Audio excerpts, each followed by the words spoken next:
Ги де продаде се за пари, бре, затън човек ти, бре. За пари се продадехте, бре, за работа се продадехте, за тия пусти мебели, за тия пусти апартаменти, за тия пусти лечи коли, пусти да са. Некой Коста, кой е? Коста, моя баща. Тека е? На селото си, той е жив. Я масо, кърва ти вика, какво прави свато? Све, свато какво прави? Барнето до Коста. Ами Петър кой е? Брат ми се казва Петър. Татко ти пита. Го татко ти. Подава си ръката към тебе. Обича те много. И погледната, ето ги. Богатството може ли да ти направи живота хубав? Не може. Богатството ти е нещо. Коя е Ванга за България? Живеем в едни от най-несигурните за България времена. На къде ще тръгнем? Кой ще ни управлява? Ще се сринем ли икономически? Ще се сринем ли психически? Ще ни ограничат ли свободата? Утре ще има ли какво да работим? Света под робството на невиждан вирус ли е? Или е добре замислена схема на тези отгоре? Ще има ли най-накрая мир? Или Третата световна война е неизбежна? Сами ли сме на Земята, в Вселената? Или тя гъмжи с все още невидим за наш живот? Науката няма отговори на тези въпроси. Тя мълчи. А душите ни търсят спокойствие, търсят знание, търсят мъдрост. Затова я потърсих другаде. Какво е казала, че ще стане с България Ванга? Кога ще се оправи? Кой ще я води? Какво ни е предрекла? Какво ни е заръчала? Да спазваме по кой път да ходим? Какъв живот да живеем? Но дали и защо да й вярваме? На кой е помогнала? Какво е познала? Коя е Ванга? Вангелия Димитрова е родена на 31 януари 1911 година в Струмица, днешна Македония. В началото на Първата световна война баща й е мобилизиран в българската армия. Майка й почива, когато Ванга е едва на 4 години и момичето расте у съседите. Когато Ванга е на 12 години, се случва инцидент. Докато се прибира от полска работа, я връхлита буря, която отнася момичето. Когато я намират, тя е страшно оплашена, а очите й са поразени от пясък и прах. Зрението й постепенно отслабва и никакво лечение не помага, а родителите й нямат никакви пари и не могат да си позволят операция. 4 години след инцидента в полето, Ванга ослепява напълно. Изпратена е в дом за незрящи, където прекарва 3 години. По това време започват да се проявяват необикновените й дарби. В началото посочва на съселяните си, къде точно да търсят загубил се добитък. Славата й започва да се разнася и тълпи жадни да научат бъдещето или истината за близките си, започват да обсаждат къщата й.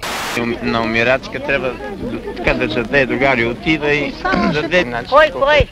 Жена ми. Добре, а ти? Леле Ванги, нам пък дете 16 дни година, вече на сестра. Защо обаче тоталитарната комунистическа власт, която изначално не вярва в нищо духовно, религиозно, мистично, я оставя да гледа, да помага? Отговорът се крие в точните й гадания какво ще стане не с обикновени личности, а с световни лидери и феномени. Пример, посочва точната дата, годината и деня, когато Сталин ще почине, 6 месеца преди да се случи. После предсказва убийството на Джон Кенеди, прашката пролет от 68 и още. Далеч след смъртта й ставаме свидетели на други още по-настръхващи с точността си нейни пророчества да стават реални. 1960 Ванга. Там американски братя падат изкалвани от птици железни. Вълците вият от храста и невинна кръв се пролива като река. –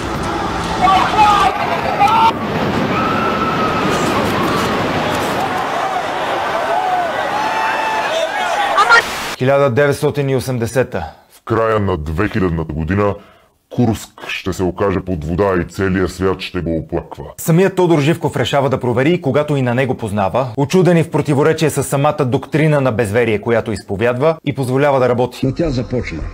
Как си останал, Тодор е жив? А викам, защо ми задавате този въпрос, баба Ванга? И баба Ванга започна с подробности да ми разказва как бехме обкръжени и как аз направих опит да се самоубия и ми засече пистолета и така нататък. Ето, този случай баба Ванга го разказа. И това, което каза Ванга, ме изненада. Разбрах, че случая с Ванга е особен случай. И решихме на баба Ванга да се даде възможност, който вярва, да отива при баба Ванга. И днес, десетилетия след смъртта й, благодарни хора разказват за нея, а и света, особено в Русия, създават документални поредици и анализират думите й. Което е парадоксално, защото тук като че ли я забравихме. А тя на нас, българите, най-много говори, заръчва, предрича. Днес ще разберете какво.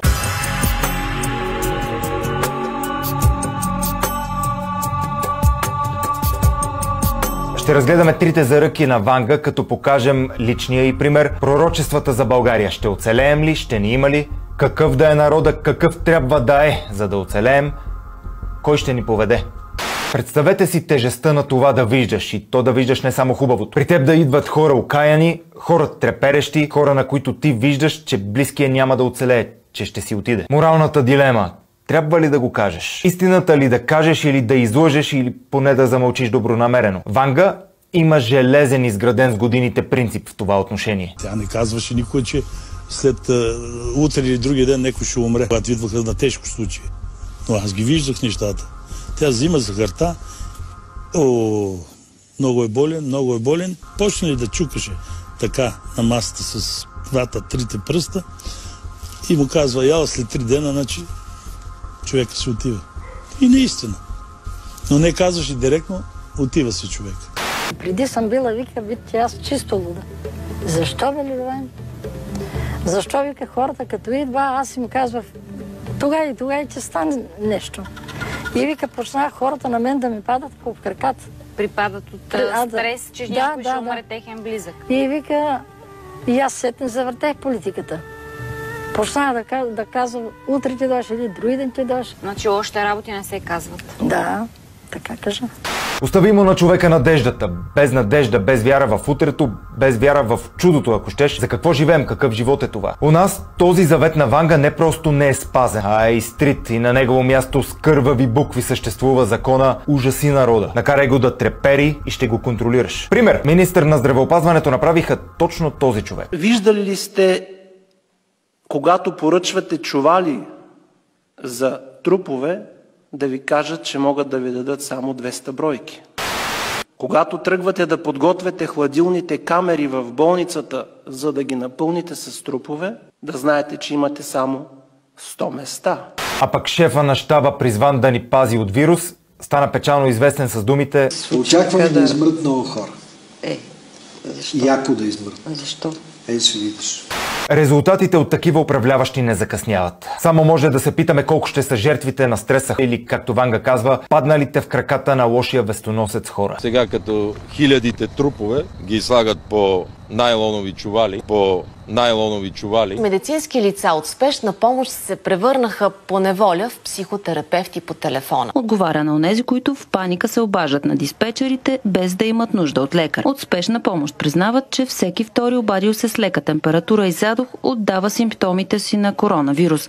Това са хората, които трябва да дават надежда днес. Пророци на смъртта, точно там, където живота трябва да е на най-голяма почет. Извода: говори добро на народа, с любов му говори. Не го ругай, не го обиждай.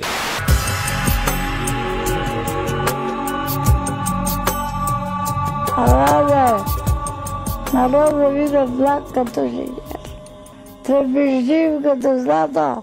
Народа да не видя егоист, да не видя завидлив, да не видя лош. Каналът Санов напред и нагоре разчита на вас. Всяко гледане, харесване и абонамент за него е още една причина клипове като този да бъдат създавани. Всеки човек има значение. Оставям ви в ръцете на Силвия, от която ще прозвучат подбрани от мен думи на Ванга за хората, за света и за България. Спирайте, връщайте, замисляйте се над всяка от тях и може би всеки от нас ще намери по нещо от думите й, независимо дали и в какво вярва. Продадоха България за долари. Вие, политиканите, я продадохте. Защо я продадохте? Защо Христос изгони свещениците от църквата? И кажа, домът на баща ми не е търговски дом. Защо ги изгони? Не ли са свещеници? Сите ги изгони от църква и вика, той дом на баща ми не е пазар. Да продаваш волови и голуби. Айде вонка. Защо ги изгони? И попови, и владици, и патрици изгонизите. Нека знаят всички, че нищо не остава неизплатено на този свят. Хората извършат престъпления и си мислят, че никой не ги е виждал. Не е така. Всичко се вижда и идва време, когато провинилият се трябва да плати. Тя Тя казва, ще се отвори земята на българите и ще се види, че българите не са чергари, а са велики дипломати и държавници. Откъдето са минали, градове са строяли и държави са имали. Няма по-даровит народ от нашия. Ще мине време и България ще изправи снага. Ще порасне самочувствието на хората, те ще се развият духовно, ще се появят таланти. Времето, то е наш съдник. По едно време имаше около нея една клюка за някакви пари, далавери и така нататък. И скоро след това бяхме при Леля Ванга и тя с невероятна болка в гласа каза: "Ки ви ги дам, бе, всичките ки ви ги дам, стъпия ки ви ги дам, само да вземете главата ми и един ден да тръгнете с нея." И на мен да вижда за църквата. Ще не говори, и най-близки да говори. Какво тебе те боли най-много? От своите. От всички.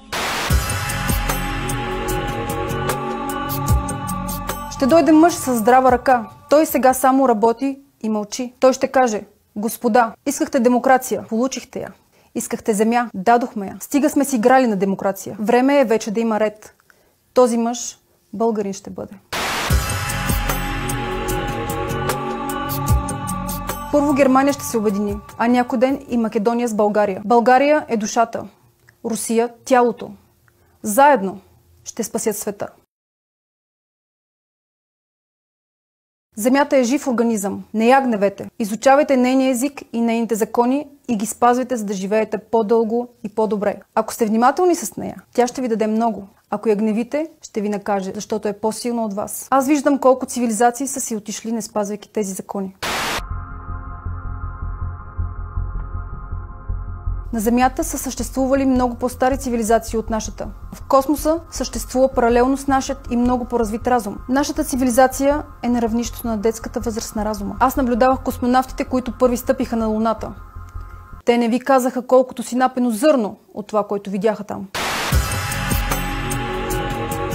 Къде е адът? Тук, на Земята. Това е адът. Тук те връщат, тук са борбите, греховете, паденията. Идваш да се пречистиш, за да се качиш на светило. Ще дойде време, когато хората ще се променят, ще настанат по-добри, по-мирни, по-щастливи времена. Има Бог. И ако замълчите, и камъните ще заговорят за Бога. Така както слепите знаят, че има светлина, както сакатите знаят, че има здрави хора. Така и здравите трябва да знаят, че има Бог. Ако сте сторили грях, смирете се. Молете Бог да ви прости. Когато няма наблизо църква, и небето е църква.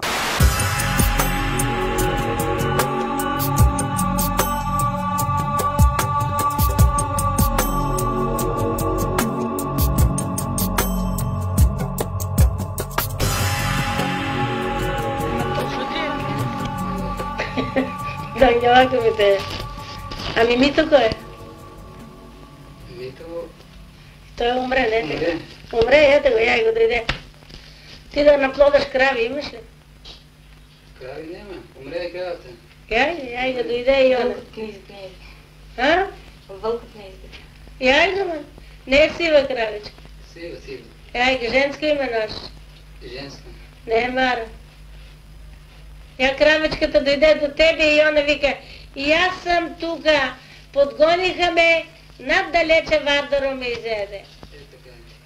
Ги даде в чаирите. До църлиците ли е това?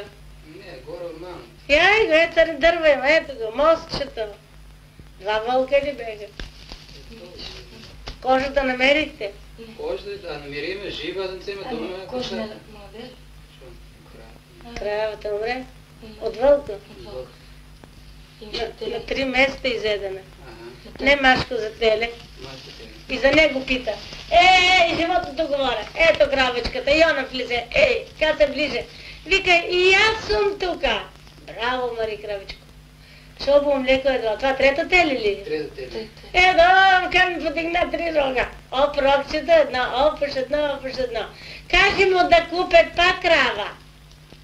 Ти за пръв път ли иш, бе? За пръв път. Какво прави Перо? Знам ли кой е? Петър.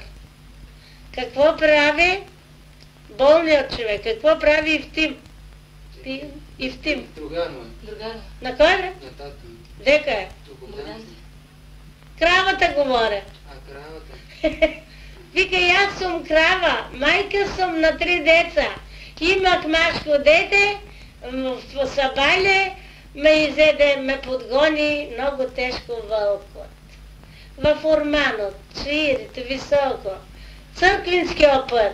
Боже, как говоря? Той ще те слуша какво прави Бранко. Кой е Бранко? Бранко или Борис Бътори. Ти си женен, имаш деца, имаш татко. Он получи накъв, дъмла, удихда на доктора, кръвното високо. Не може да говори, ръката не може да дигне. Не десната. Да, и ногата. Гледам аз. На кой удихте? На оджа ли удихте? Там има, гледам байно. Дека бре? В новата мал сръбица. И що кажа, Радислав на двора. Това е дъмла, бе, какво ти рома? Колко години? Не 70? 65, 6? Стоян кой е? Стоян умрене. Я и Гоян дойде. А София кой е? Софа? София. Умрена е. И татко ти, и нека баба Мара дойде. Баба Мария, майка моята. Яго, и он дойде. Кравата вика, кажи му, Мари, вика, Боже, добите го за първ път виждам аз да говоря кравата. Аз вика, ми си живееш, изеде ме, вика, дивич, вика, 2 вълка беха. Ама вика, ушият и детенцето ми умре, вика. А другото теле дека е, вика, не го гледа. Кабре? Даначето дека е. Даначето умре, тогава ще родим, ще се убие.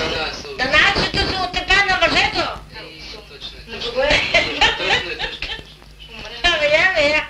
Кравата вика, ето ми и мене. Ох, лекна горката, преживе се.